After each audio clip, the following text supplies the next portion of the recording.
students. Over here. And now with that really great Just series as long on as I can. Queen Elizabeth the Crown. Yeah. Oh, I have We're on the looking at button. young Elizabeth as early queen, and it's, to me, a very interesting thing that England is paying. What would you identify as things you were most proud of achieving at Loyola? Our efforts to maintain our Jesuit identity were the most important thing to me. I frequently referred to our music school as our football team. I was very proud of what they have achieved. I feel very good about the aspect of the university as you're driving uptown on St. Charles Avenue and you first see the Music Communications Building, giving people an introduction to who we are and where we are. But I did not have an edifice complex. Many presidents evaluate themselves on the buildings they put up. I was a Depression baby. I never bought the idea, if you build it, they will come. What got away that you really wanted to do? By temperament, I was not one to thank people for doing their jobs, and that was a mistake. Because even if people have just done what they're supposed to do, they still appreciate it if you thank them for it. From this pulpit, I'd like to thank all those people. Oh.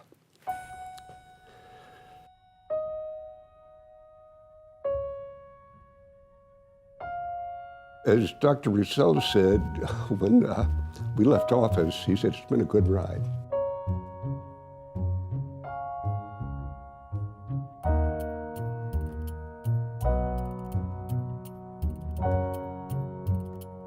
You've dedicated more than 50 years of your life to Loyola University. I think I must have learned a thing or two in that time.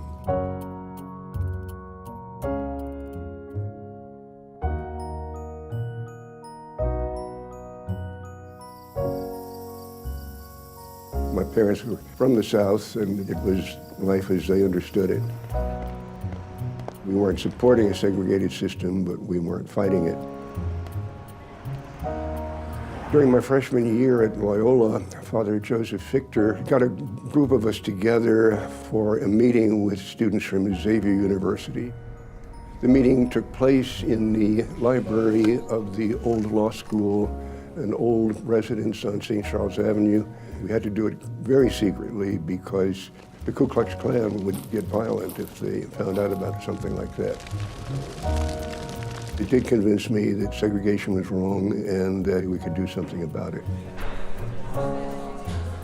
Women were a minority till around 1937. The state of Louisiana enacted a law providing scholarships for women who wanted to become teachers. By the time I came to school here, the last year of the war, so many of the young men had been drafted that females were a majority. They were a political force in the freshman class, and they wanted to elect a president, but the university had said the president of the class had to be a male. 3 or 4 of us caucused, and I got to be the women's candidate for president and got elected. I learned a little lesson about politics there.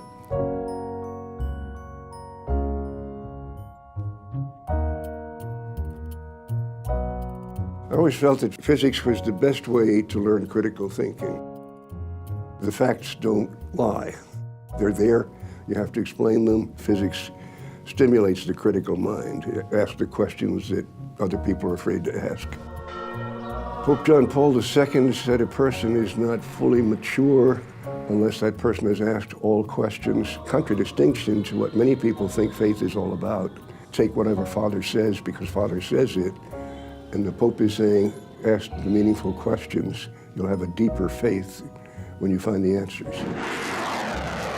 We had 60 physics majors the year I started here because the Russians had just put Sputnik up and the nation had put science and technology at the top of its priority list. So that was a real challenge and a thrill. I didn't think I was going to like the laboratory part of it. I thought that would be terribly boring. Same thing over and over again. But I found it to be very rewarding. You got to know the students much better, walking around the room, talking to them in groups of 2. By the time I got them as juniors, I knew them like family.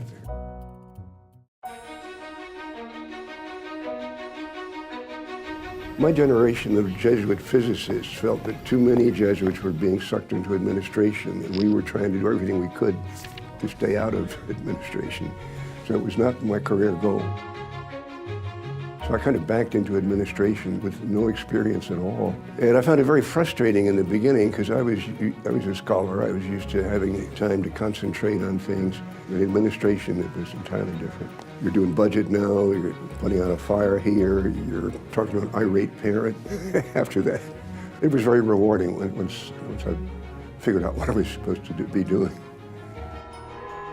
We were a Jesuit institution when I was a student here, and nobody even thought about it because we were surrounded by Jesuits. Even the Jesuits didn't think what it was to be a Jesuit institution because they were everywhere. When the number of Jesuits began to decline and the number of lay faculty began to increase, we had to spend a lot of time reflecting on what it was to be a Jesuit institution.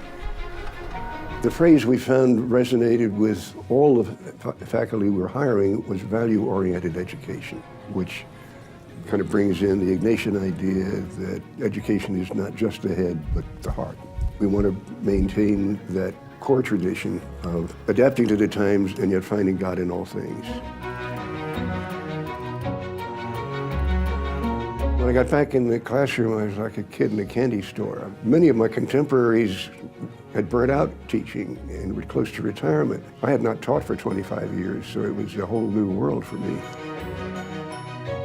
When my mother turned 70, she took a job because she said she wanted to have something to get her out of the house in the morning. And I feel the same way about teaching, that I have something to get up for. The good teacher knows his subject, loves his subject, knows his students, loves his students. And even though students might be different and the subject of teaching might be different in the passage of time, those norms are still valid. Do you think you'll just carry on teaching? As long as I feel I'm able and the dean doesn't look at my birth certificate.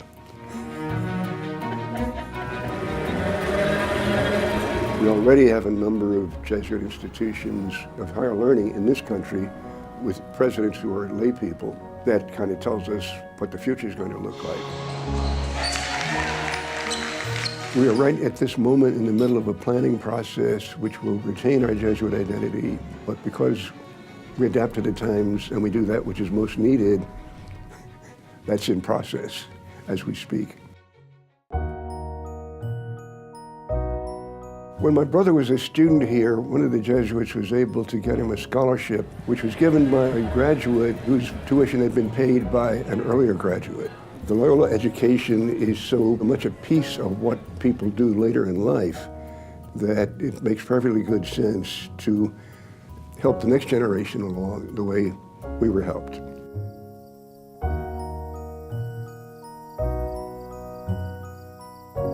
Even today, I look forward to getting to the office because it's just such a pleasant, warm place to be. And I'm sure other faculty members feel the same way. I'm a happy camper.